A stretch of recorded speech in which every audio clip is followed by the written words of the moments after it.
It's almost nearly 4 years ago. I had a routine mammography and I was asked to wait because the radiologist wanted to talk to me. And as I was sitting in the waiting room, I said to myself, Karen, I think you're in trouble. First of all, what went through my head was, I won't see my grandkids grow up. That's the first thing that goes through your head. You think, well, I had a pretty good life and everything, but the fear of cancer is out there, and when you get the diagnosis, you can't think straight. You feel very numb. It's obviously a shock. I wasn't expecting to hear that. I was very scared, very surprised. I didn't know exactly what that meant. And I think that's a problem for a lot of women because it's a big surprise, and at that time you're not really thinking right. You're just thinking, oh my God. After the doctor said malignant, I didn't hear anything else because she kept talking.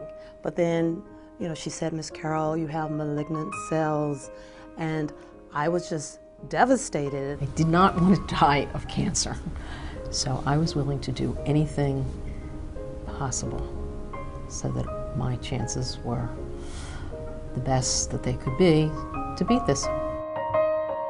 I think cancer research, everyone who does it is really hoping for better treatments. I think many of us have family and friends who've had cancer, and what we're hoping to do is have something more effective and maybe less toxic or aggressive than the current therapies. Researchers at the University of Pennsylvania Health System have come up with a new approach to treat cancer. By using your own immune system, they create a vaccine that can kill cancer cells and keep them from coming back. Early breast cancer starts with cancer cells in the ducts, and it's something called ductal carcinoma in situ. And they come in all different forms and varieties. One particular type expresses this protein called HER2/neu. It's a normal protein in your body that normally should not be on in your breast cells, but in the case of this particular cancer, it gets overexpressed.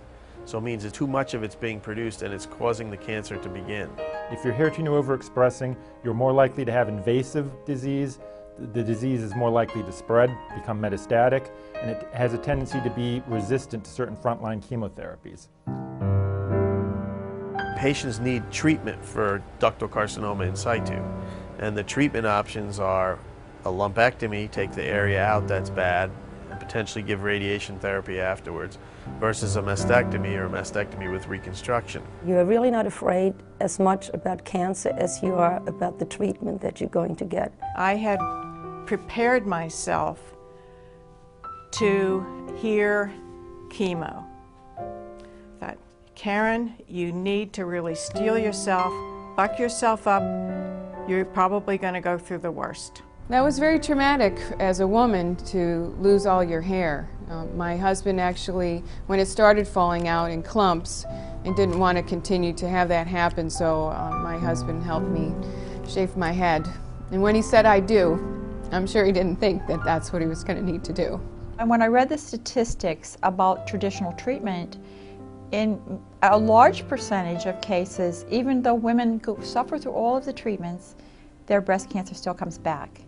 I thought I was free and clear. I had my lumpectomies, I had my sentinel node biopsy that came back totally negative and clear, and I had my radiation, and I thought, okay, we just monitor with MRI and mammogram, and I'm just good to go.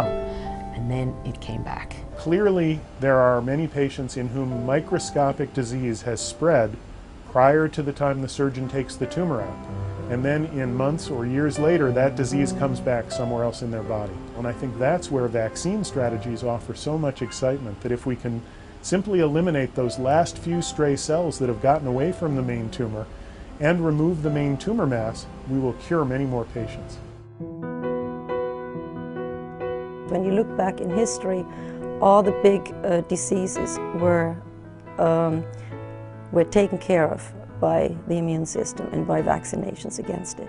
In this clinical trial, what we do is we give a vaccine made from the patient's own white blood cells that we activate out of their body with some components that tell the immune system this protein is bad, like a virus or like a bacteria, and then that will direct your immune system to go attack the cancer cells. The main function of the body's immune system is to eliminate infection.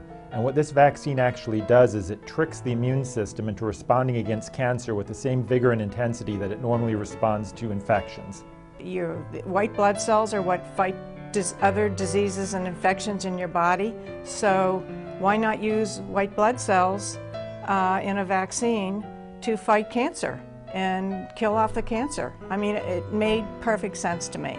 It was a no-brainer. You're not putting any foreign chemicals in your body. You're using your own body cells, your blood, to fight the disease. There can't be anything more pure than that, with your own body curing yourself. This treatment I felt would be like a surveillance system that would be on 24/7, looking for these type of cells anywhere they might grow in my breast. The side effects of vaccination are very minimal. It's generally, you have flu-like symptoms for a few hours after vaccination, headache, fever, and this sort of thing. When you compare it to what you go through with chemotherapy or radiation therapy, it's really much less. Your hair doesn't fall out, you don't look sick, you don't feel sick. In between all of this going on, I had weddings to go to that was going on, and I didn't miss a thing. I didn't have to leave the party to have this done. It's so much less invasive. I mean, getting a shot over getting surgery, I mean, 6 shots over 6 weeks is not a big deal for a cancer patient. The side effects were I had a really small little red spot on the area of injection, but I felt completely well. I had very little side effects. I felt great. I had very favorable side effects, as a matter of fact. My hair grew, my skin got better. Once you get the vaccine, you have still all the other options. You can, if you're really scared, have everything, you know. Let them do whatever treatment they have, because it has a chance to work better. I had the traditional treatment. It failed. I have the vaccine. I get blood work every 6 months to see whether or not the antibodies are still there. They are still there, which means that they are fighting the HER2 that was in my body, and I'm cancer-free. The vaccine had completely eaten up all residual parts of my tumor, and that when I asked him what my margins were, he said I had no margins, I only had normal tissue there.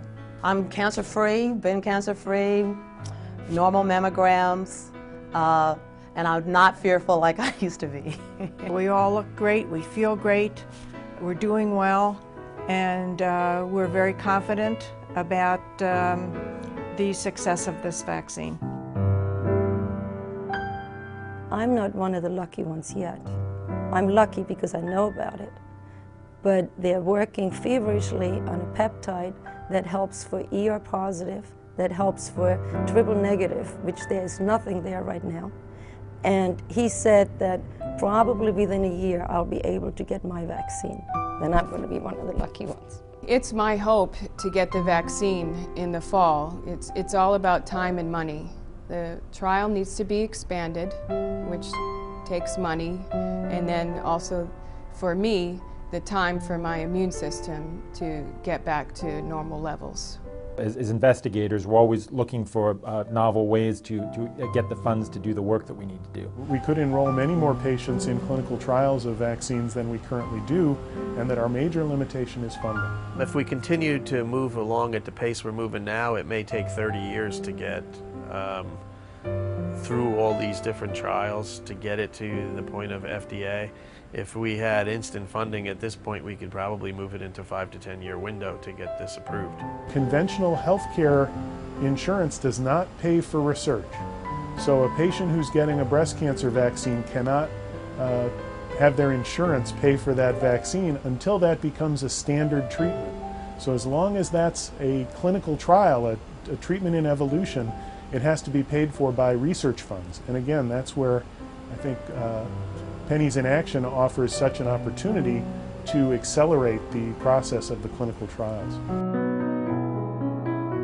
Pennies in Action is an organization that was founded in 2007 to support research in finding a cure for cancer. All the money that Pennies in Action raises goes directly to the research. We're all volunteer.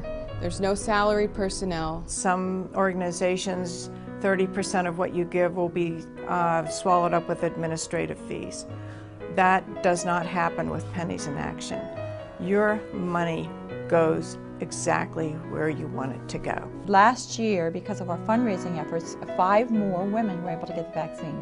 We need people to find it in their hearts to give because you are maybe helping yourself in the future, or you may be helping a loved one in the future. It is entirely conceivable in the next 20 or 30 years that you might be able to be born with knowing what your profile is for what particular type of cancer you are able to get, and you could develop a preventive vaccine for that particular cancer. It's going to have the same impact in preventing or fighting cancer that the polio vaccine did for polio. It's only the money that stands in the way. The technology is there, but we are not putting the money in the right place. But how are we going to tell our children, you know, we could have saved your mommy, but it just wasn't important enough to put the money there. Lives are at stake here. Time is of the essence. We need to get this moved forward so patients like me and many others can get treated. I feel so lucky that I've had this vaccine developed by Dr. Zernecki, and I hope that my daughter and my granddaughter don't have to worry about being lucky or unlucky. What made me really want to do this is because, you know, there are lots of people suffering with this breast cancer, and I thought it's a really good cause, and I don't want someone I love or me have to go through it. It's time for all of us to step up and offer our support. Let's not lose another life. Donations can be made at penniesinaction.org, at any TD Bank, by mailing a check to the address on the screen, or simply dropping change in any Pennies in Action jar at various locations. Please visit penniesinaction.org for more information on how you can help.